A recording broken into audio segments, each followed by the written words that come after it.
And welcome to the Pride of Detroit PODcast, prideofdetroit.com, Pride of Detroit on Twitter, Pride of Detroit on Facebook.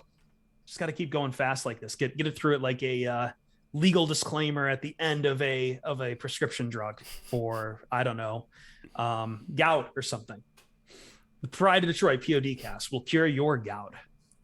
Welcome live on twitch.tv/Pride of Detroit as we come to you in the summertime, but we've got less than 100 days now till football. We've got like, what is it, 84, 85, 83? I think it's 84. I could be wrong. Start posting all the jerseys. Start posting all the jersey numbers. Who wore 94 for the Lions? I'm Chris Perfett, the adequate host, at Chris Perfett on Twitter. Now to tell us who wore 94 for the Lions. Ezekiel Ansah. To Jeremy Reisman, the fearless leader at Detroit Online, who jumped the gun there. Sorry. Ezekiel Ansah. Austin Bryant did at some point. I don't think he wears it anymore. I don't remember. No, he's in the single digits now. But I should also say that this is not a medical podcast. We are not medical professionals. We cannot cure your gout. Legally speaking. We can, however, cure you of the dropsies with the Detroit Lions. Is that a promise? No, absolutely not. All right, good. Brian Matthews. At Ryan_POD, who always brightens your day, and that's a guaranteed medically. How's it going, big guy? Congratulations to Rasheed Wallace, the newest member of the Los Angeles Lakers coaching staff. Wait, is that true? That is true. The 2004 Pistons are invading the Los Angeles Lakers locker room right now, but just like they did, what is it, 20 years ago? Yeah. That but Lions, guys, right? Hey, oh yeah, Lions football, yeah. Listen, we're getting deeper into the offseason. It's getting harder to stay focused here. But hey, mid-OTAs, stuff still kind of happening. Summer football brain is real. Summer football brain is real, where it's like all you want is football to be back. And yet at the same time, it's harder and harder to stay focused on talking about off-season football stuff. Yeah, I mean, if Jeff Fisher didn't suck, maybe we'd be more in football mode, but the Michigan Panthers are like 1-7 right now. Yeah.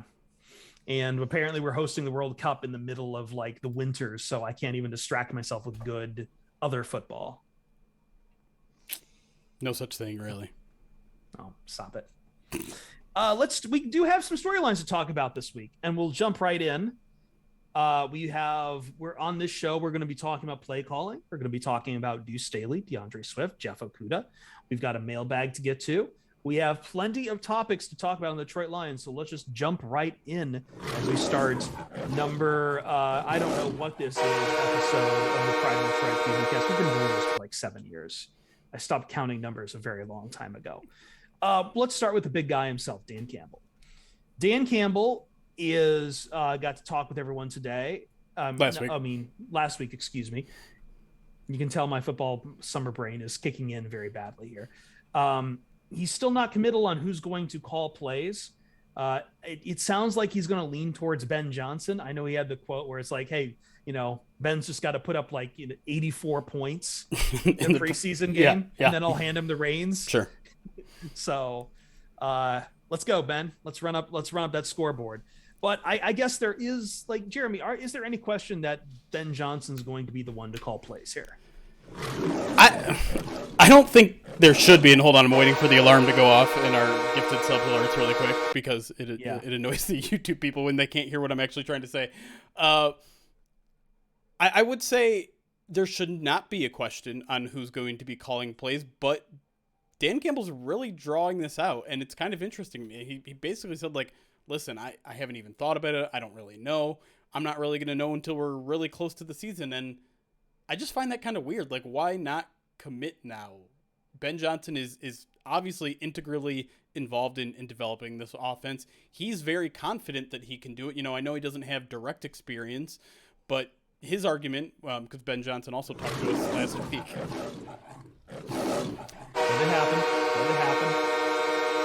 I apologize to the podcast people as well. And Ben Johnson said, basically, like, because I'm so integrally involved, I think I'll be able to call plays on a regular basis. The tricky part of calling plays is when you get into those kind of critical situations, the end of the half, the end of the game, fourth downs, things like that. And he said, well, I've actually had experience doing that as an offensive assistant at Miami. Now, I didn't do it in game, but obviously those are things you practice a lot, and that's something that he was able to do down there in Miami. Remember, and he was alongside Dan Campbell at that time as well. So to me, I don't really understand why he's dragging this out. I don't know why you wouldn't want to just get Ben Johnson to start calling plays now. And he kind of is. Like, I think it was Burkett who noticed in the first week of OTAs, it was Ben Johnson mostly kind of relaying the calls. But I don't know. To me, it's silly that this is getting dragged out, because I think ultimately the answer is Ben Johnson. But the fact that Dan Campbell hasn't made up his mind yet makes me scratch my head a little bit and makes me wonder if maybe he does want to hold on. I think maybe right now the reason why Dan Campbell hasn't made a decision is because he would hate to have to take those away from Ben Johnson. Do you know what I mean? Like, Sure. The Anthony Lynn thing did not work out. And I'm not saying that Ben Johnson is Anthony Lynn or that Anthony Lynn is Ben Johnson. But what I am saying is maybe Dan Campbell is just thinking about, hey, last year I had to make a decision that was pretty tough. And essentially it left me with an offensive coordinator who is just kind of a figurehead, so to speak. Really just like, I think that's probably why we're at where we're at right now. But I think that when all things are said and done, Ben Johnson's going to be calling plays. And for the reason that he's like tied to the hip of Jared Goff right now. He's so invested in Jared Goff and, his future. Yeah, go ahead, Chris. No, I was just going to say, like, to your point, I feel that like what he did to Anthony Lynn, excuse me. Like, basically, I don't think he wanted to give Anthony Lynn the boot after 1 year too, but taking play calling duties away basically shut the door on that. Like, you don't want to turn over your second offensive coordinator that quickly. So yeah, I do agree with you. I feel like that it's kind of a bit of caution on his part. Like, maybe it's better to promote when he's earned it rather than to promote right away and then potentially have to demote, and then you're kind of and earning it fits his philosophy too. It's sure it's the standard he holds to the players. It's going to be the standard he holds to the coaches too. Go on, Ryan. No, I guess to all that point too. Like, there's a whole training camp to happen still, right? Sure. There's a whole preseason to happen. I wouldn't be shocked to find out that Ben Johnson is going to be the one calling plays in the preseason, and maybe the media isn't privy to that information. Maybe they kind of keep it under wraps, and Ben Johnson's like calling plays, and it's almost like a trial run, I guess, so to speak, for Ben Johnson. So, but yeah, I think we should talk more about the Jared Goff stuff, because that is really the big Ben Johnson takeaway from last week. It is the media. It's the money quote. Besides Dan wanting 83 points from the preseason, which makes me excited. Imagine if you had a preseason game where the Lions are scoring 83 points. We'd all say that it doesn't matter, but I could just see them just running it up, keeping the first team out there. Honestly, if they could score 14 points with Tim Boyle in there, just during the 1 or 2 quarters that he's in, that to me is almost like scoring 84 points. Listen. Ben Johnson said he's going to help Jared Goff. I don't know if Tim Boyle is included in this package here. Ben Johnson, go on. If Ben Johnson helps Tim Boyle score 14 points, Ben Johnson should be the one calling plays. Yeah, I think that's something we can all agree on here.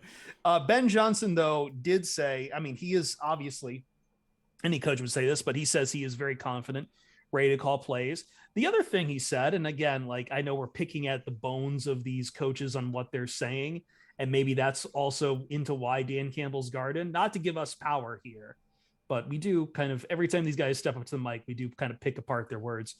Ben Johnson does say he wants Jared Goff to have the best season of his career here in Detroit, under his play calling, under his system. He says they're building the offense around Jared Goff, but I don't know, Jeremy.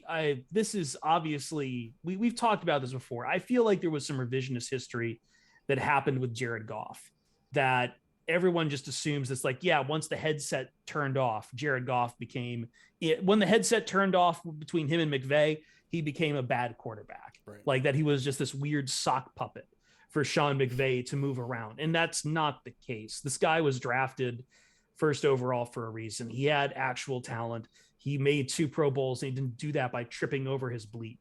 Like this, there was a moment in time where Jared Goff could command an offense very well from the field. So are we buying that Ben Johnson's going to bring the best season for Jared Goff, or can find the Jared Goff renaissance? And I guess what are the kind of those implications to him having a very good year? Yeah, I mean, there's a lot to unpack here, right? Because they're doing all the things right that they should be doing this offseason. They're going back to Jared Goff's heyday, the back-to-back Pro Bowl seasons where he was in the MVP conversation for a while because he was just dominating. He was playing really good ball, and like you said, it wasn't just Sean McVay, being a marionette to him. He threw the ball deep. He was successful. He's one of the best deep ball throwers in the NFL, I think, in that 2017 season. And so they've gone back, looked at that tape, and they're trying to pull whatever they can out of that offense and implement it here. And Jared Goff is part of the process. Ben Johnson said he and Jared Goff sat down for about a week on end, day, night, watching tape, trying to figure out what he likes to do and bringing it here. And one of the big takeaways was play action. That was not something the Lions did very much last year. They did a little bit more towards the end of the season. The Rams did it all the time. They continue to do it all the time. During Jared Goff's regime there, 4 or 5 years or whatever it was, they ran play action more than any other team.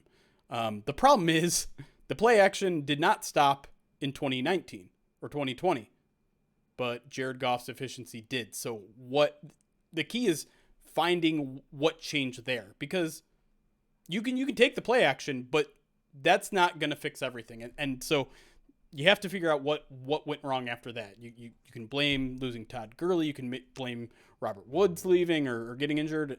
You can blame confidence. Like it's probably a culmination of all of those things, and I don't know how you fix it.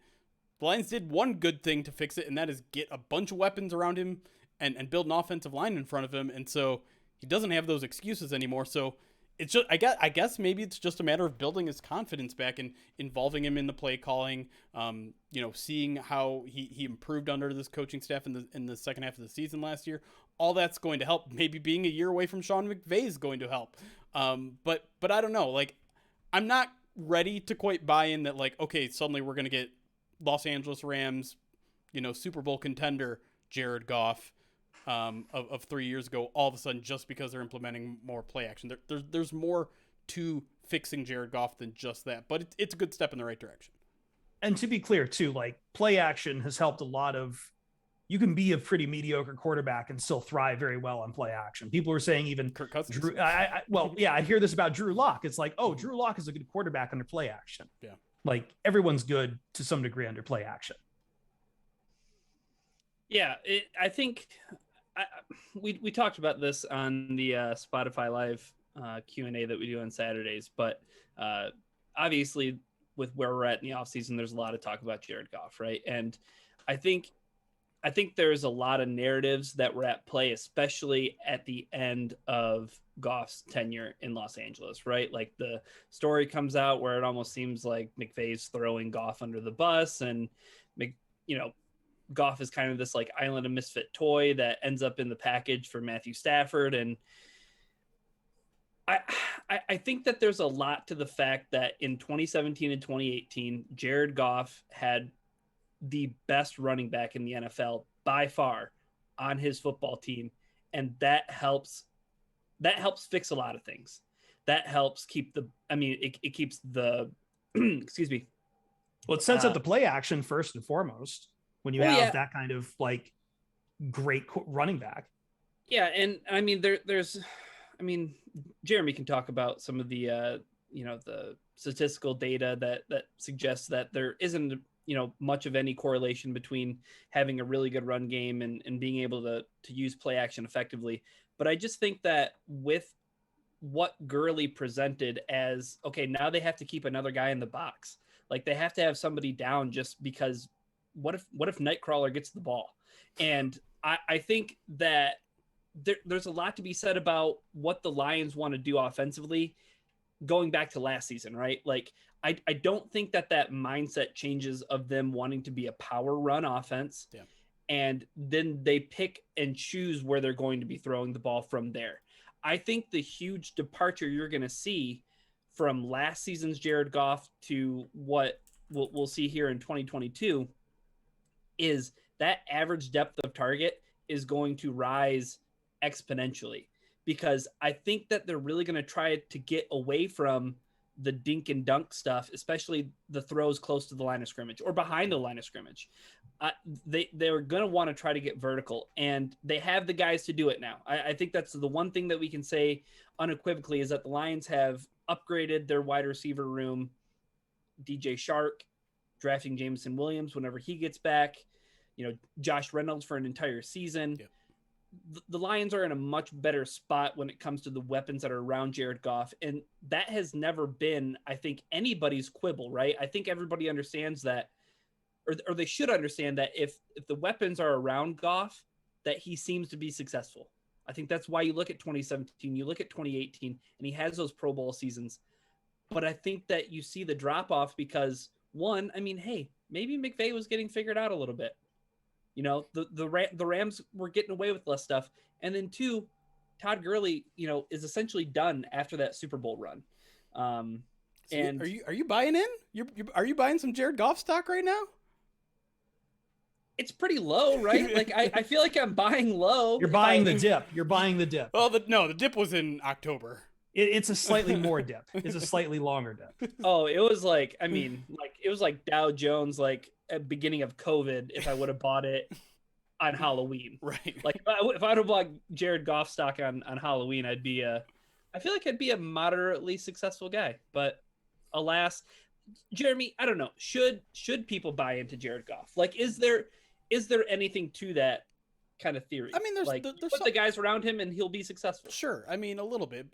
I don't want to knock the 2019 and 2020 Rams though, like they were these untalented guys with no weapons. Like they were good enough to be a better team and certainly a better offense than they were those 2 years. And Goff is largely to blame for that. And I still think there's some sort of yips going on with Jared Goff. And what I've already seen from OTAs is better, certainly a lot better than where he was at last year in a new city with new receivers. But that was obviously a problem that went back to his Rams days. You look at his yards per attempt, his ADOT, his average depth of target, just plummeted in the last 2 years. And you can say that was Sean McVay pulling the reins back on Jared Goff. You can say it was Jared Goff afraid to make mistakes like he was making before that.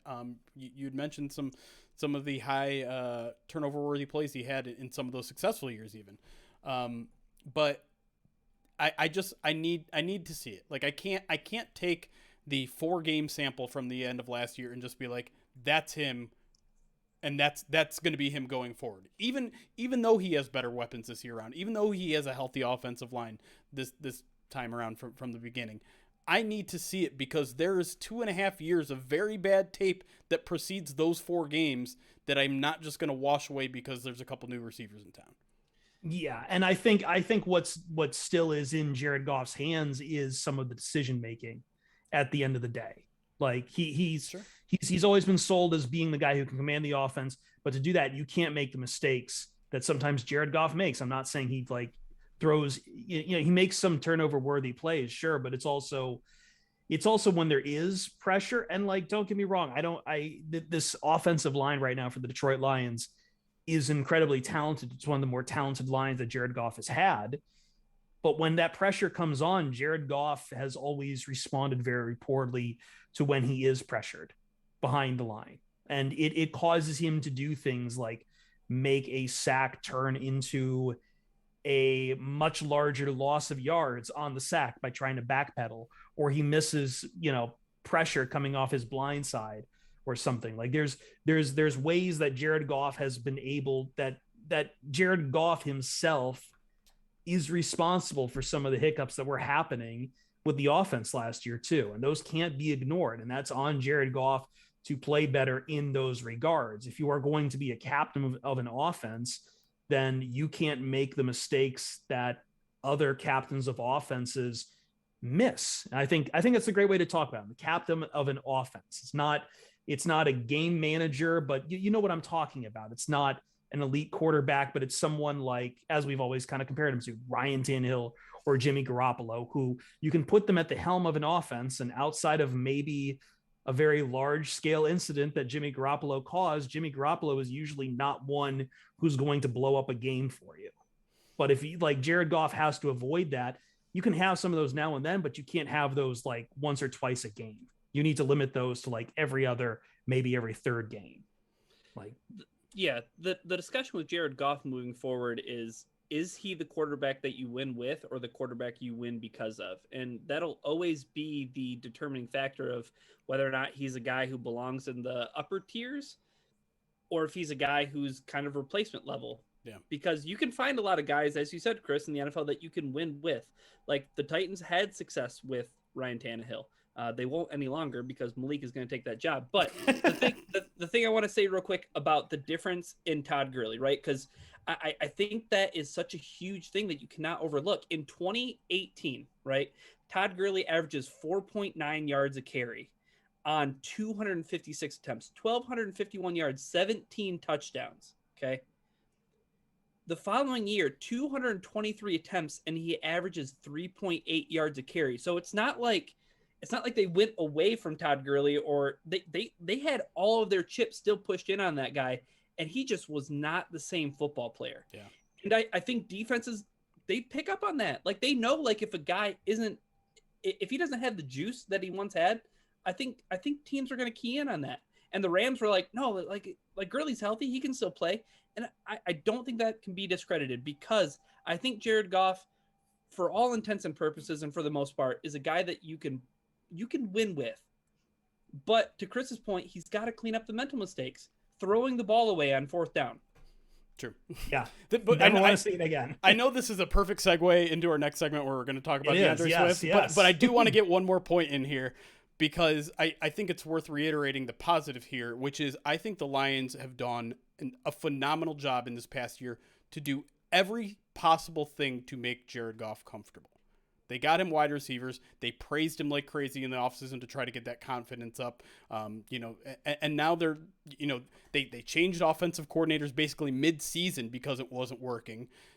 They got him a tight end that he loves. They made sure that relationship was tight. And now they're going above and beyond to get him involved in this offense and going back to what he does well. And so I think this is another notch in the Lions kind of the way they're building this entire team. That's another notch in their belt of doing things the right way. Now, of course, we have to see if it works or not. But the other question I was kind of wanted to ask you guys is like the fact that they are putting so much effort into Jared Goff. Is that a sign that like they're buying into Jared Goff, or is this just like let's make potentially like you're putting a lot of resources into making this one guy comfortable. Granted, like getting wide receivers makes every quarterback comfortable, but getting him so involved in how the offense is being built, is that to you a sign that maybe they still have a lot of belief in this guy as the franchise guy? We'll keep answers on this quick. I'm still not convinced the Lions won't take a quarterback in next year's draft. Like everything seems completely lined up for it.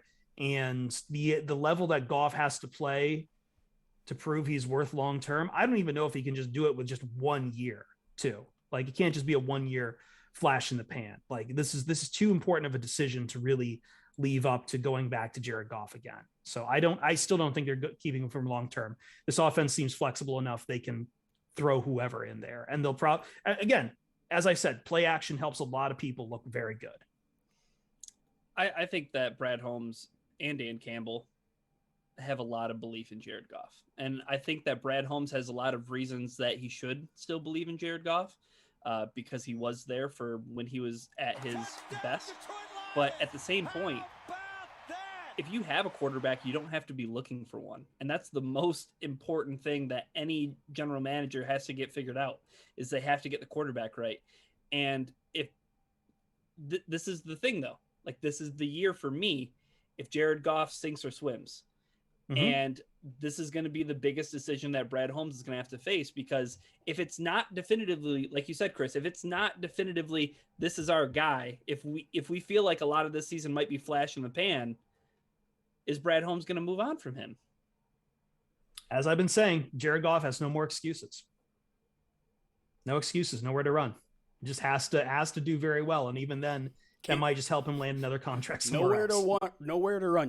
You can't do your backwards spin move out of this one, Jared Oh Goff. God, why'd you